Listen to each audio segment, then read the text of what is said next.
So on the juggling, I mentioned earlier that I have tended to organize things into three.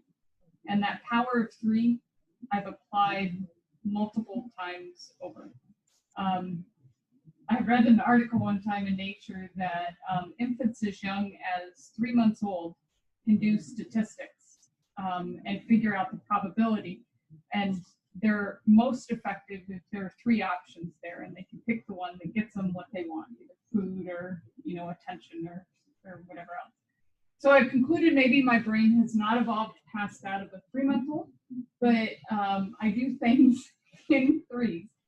And that is that I think in the area of manuscript publication, the proposal development, and I try to keep 3 balls up in the air for every single one of those, meaning that there's always a manuscript that's in the early stages. There's always one that is close to finished, and then there's one that has just been submitted, or I can hang my hat on for about a month or so.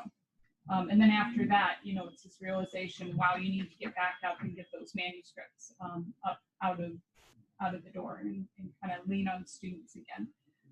With proposals, I've tended to do that as well, that if you have one in ideation, one that is about ready to be submitted, and one under review, that I can tend to keep track of those. So I use the power of threes in many of those.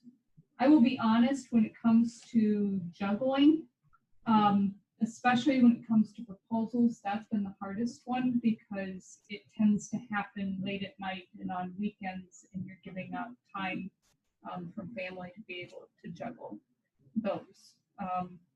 So those have been the hardest ones to do. Manuscripts, by writing with my students, and the students being central to learning that process, I've been able to schedule that in time and sit next to them to write it and so on. And I'll also add that the power of threes also goes to my students' dissertations. So if you look pretty closely at them, you'll discover that there's an intro chapter, there's a lit chapter, there's paper 1, there's paper 2, there's paper 3, there's any unfinished work that's there, and there's conclusions.